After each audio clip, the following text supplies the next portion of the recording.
Hello mga kabibig! Welcome back sa ring bagong YouTube channel. Ito ang pinakamaingay na YouTuber sa lahat ng YouTube. Ako si Kabibig, maglebak-lebak na ta with evidence. Naku po, grabe ang nangyari ngayon kabibig.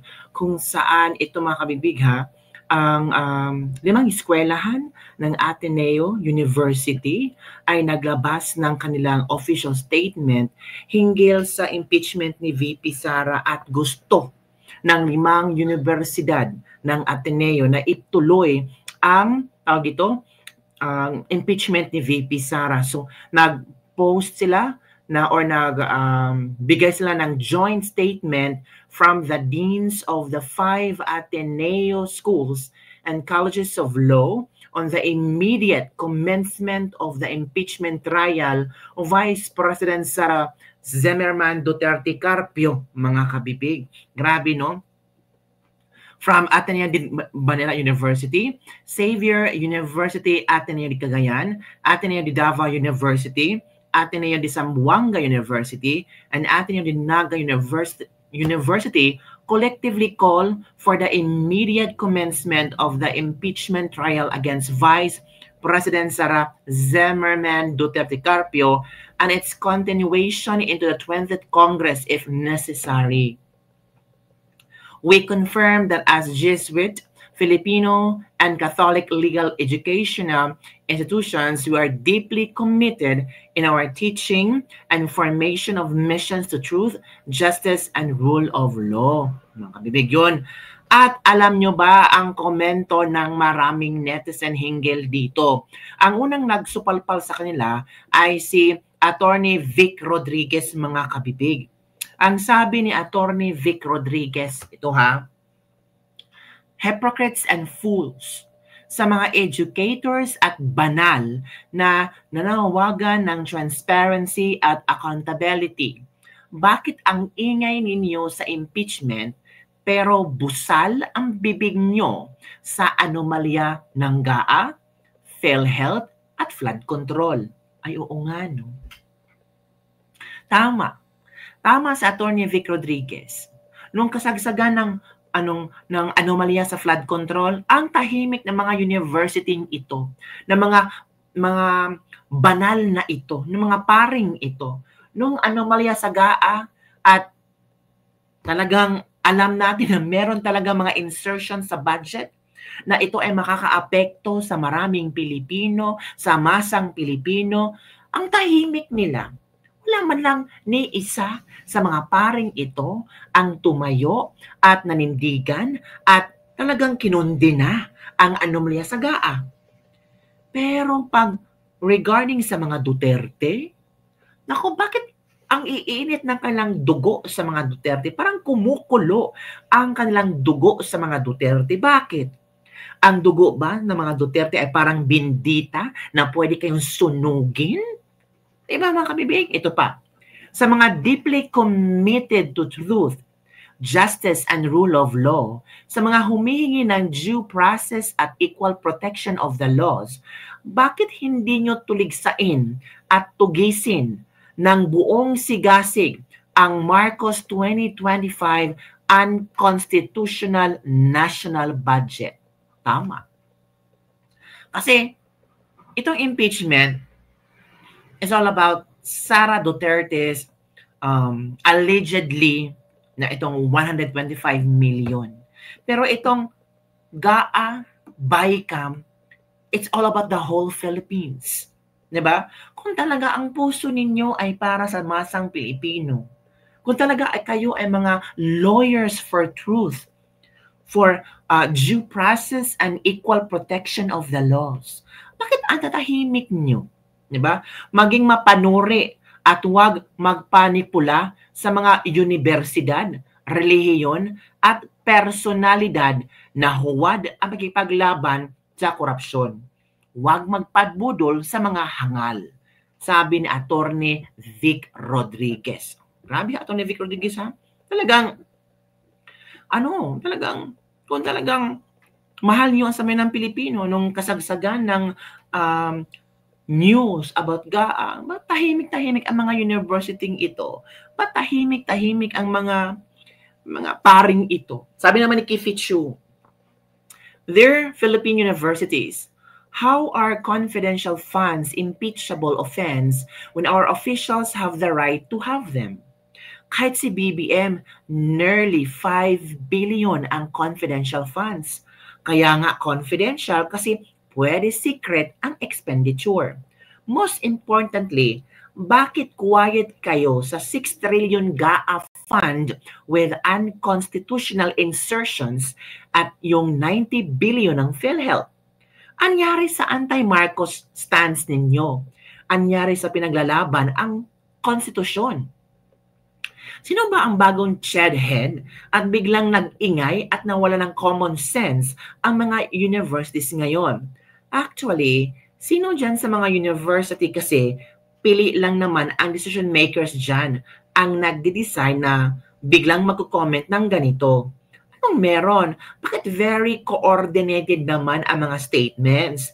Di man masyadong halata. Mahiya kayo sa mga estudyante nyong nagkakasakit ang mga magulang tapos palpak ang PhilHealth. Mahiya kayo sa mga estudyante nyo who have real problems while you compromise your values. Nako. Hindi. Sinupalpal sila.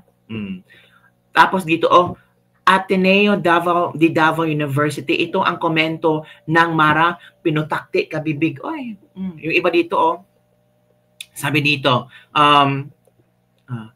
ang dili dato undang. Huwag na kayong makisali sa politika. Kaulaw ninyo, oy. Kapal ng mukha. May araw din kayo. Not sustainable yang ado nyo. Mawawala din yan. Wala din naman kayong silbi. Ang mahal ng tuition fee, then after wala namang trabaho naghihintay. Itong pangyayari, Ito ba? Ito mga komento. Kapangit nyo naman gumawa ng statement, oy. Wala ba kayang better writers dyan? From Tio Moreno. Ito pa, from Kipichu. Yung takot ka na di ka masama sa Cool Kids table, kaya kat-kat. Hala. Nako. Ito, grabe, no? As an Atenean, I don't agree with this. I wanted this Ateneo Davao to be my law school, but now, never. Hala ka. What if magkaisa din ang mga parents na wag magsipasok sa school yung mga anak nila? Maraming school na magaganda at hindi naman kamahalan. Ano kayang gagawin ninyo? Just saying. Paalisin na ang Ateneo de Davao University sa Davao. Walang silbi yan. Mga puro papiling banal. Tapos, sinusunog na ang kailang kaluluwa. Uy, grabe naman ito ng mga tao. Uy, as in, parang kailan lang kamo mga pare taga-Ateneo halos tanan dili kay Marcos. Pero karon hilom kaayo mo sa inyo iyang mga kabalbalan. Di ba? Gets nyo na? Nakakahiya bilang Atenesta from Rafael Dahao. In one sentence, anong gusto nyo? Na simulan na ang impeachment ni VP Sara?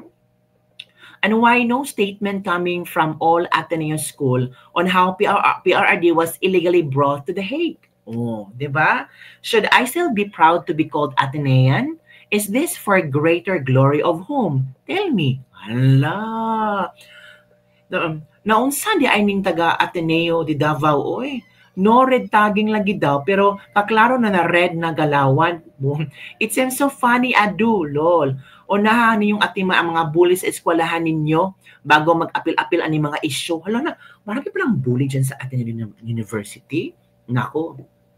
Continuation carry over to the 20th Congress, rule of law, same rule of law on Duterte's extrajudicial rendition, rule of NPA siguro. What truly fascinating though is how the loudest voices demanding impeachment have continuously gone mute when it comes to endless scandals plaguing this administration and ever corrupt House of Crocs. The hypocrisy is not just glaring, it's absolutely revolting. Hala ka, mga kabibig. Nako, paano yan mga kabibig? Paalisin na yung Davao, wag na kayong pumasok, ano daw? Ano na sabi dito? Mag-ano na kayo? Wag na kayong mag-enroll sa Ateneo de Davao University. Grabe na po. Wag pong ganun. Baka ito na talaga ang gusto nila ba? sabi dito, as educators, we are called upon by our Ignatian Foundation to educate men and women to embrace and build social, economic, and political structures that will preserve our common humanity and our collective interests as Filipinos, so as to foster the promotion of justice and spirit of service and the pursuit of greatest universal good. Thus, not only do we teach law and preach justice, we will teach with equal measure and faithful application. Oh. Diba? So, baka meron din silang ano ba? We are making this urgent call in faithful response to our moral and spiritual duty as educators and formators of future Ateneo lawyers. We pray that the Philippine Senate will likewise respond to its moral and constitutional duty as a true servants of the public upon whom the public trust is reposed, one that is faithful to the truth and to the Filipino people. Yun, no? Yun ang mga ano nila, yung mga ang posting nila. So, ano ang iyong komento dito mga kabibig? Papalayasin ng mga Dabawenyo itong Ateneo de University. Paano yan? No way, mga Dabawenyos is mahal nila si Duterte. Diba? Hindi ba na-appreciate ng mga pare or mga Jesuit ang peaceful, ang less crime, ang magandang ekonomiya sa Davao nung nakaupo ang mga Duterte? Hindi ba sila happy na walang gumugulo sa kanilang university? I don't know, baka may nakapasok na dyan na hindi natin alam na mga, ano tawag ito, ng mga maiitim ang budhi. Pero grabe ang pagsupalpal ni Vic Rodriguez, no? Believe talaga ako ni Attorney Vic Rodriguez. Talagang supalpal to the max itong Ateneo University. Sa mga educators at banal na nanawagan ng transparency and accountability. Bakit ang ingay nyo sa impeachment pero busal ang bibig sa anomalya ng GAA, PhilHealth and Flood Project? Di ba? Tama. Bakit ang tahimik nyo? So, ano sa palagay ng kabibig? Kung magkaisa ba ang lahat ng Dabawenyo, posible kayang mapalayas or mapaklose yung Ateneo de Davao University? Naku. Nakita nyo naman nung birthday ni Tatay Digong, ang daming umaten na tao sa birthday rally ni Tatay Digong. Diba? Yung PRD Bring Him Home, ang daming umaten na rally. Kaya ng Ateneo de Davao University kung magrarally ang mga Dabawenyo at susugurin ang kanilang university. Diba? Kaya lang pigilan. Ay, ewan natin. Hindi natin hawak ang mga isip ng mga tao sa Davao, lalo na ngayon na parang ramdam nila na parang hindi gusto na mga Davao na mga pare sa Ateneo de Davao University na mabasura ang impeachment ni VP Sara. Gusto nila na magkaroon ng impeachment trial. Baka ang rason nila is para madepensahan din ni VP Sara ang kanyang sarili at mapanagot si VP Sara sa kung ano man ang kanyang kasalanan. Ganun ba kabibig? Ito sabi ng isang post, if you're obsessed with Sara's corruption but you ignore the bribery behind the impeachment, you are not anti-corruption. You are just anti-Duterte. Your agenda is political, not moral. You are a hypocrite. Hala, grabe naman yun. Kung obsessed ka kay Sara, pero ini-ignore mo or parang bulag ka sa mga pagnanakaw sa House of Crocs or kung saan yan. Pero, hindi ka anti-corruption, kundi anti-Duterte ka lang. Ang agenda mo is political, hindi moral. Isa kang hipokrito. Hala. So yun lang kabibig ang ating latest lebak-lebak for the day. Ano ang iyong komento hinggil dun? Lalo na at mga Dabawenyos dyan. I'm sure marami na strong, marami nang gagalit sa galit na sana hindi na lang sila naglabas ng kanilang statement. Hindi naman sila hininga ng kanilang statement.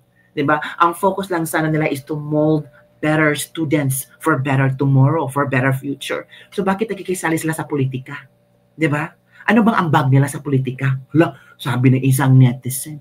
Naku, may mga ambag yan kasi they mold future lawyers, di ba? So, baka sa tingin nila, may kasalanan si VP Sara, kaya kailangan ipagpatuloy ang impeachment para kung matalo si VP Sara, happy-happy sila. Hala, ganun ba? Huwag naman ganun, grabe naman sila. Yun lang kabibig. Don't forget to like, subscribe, and share this video. Bye everyone. See you next time.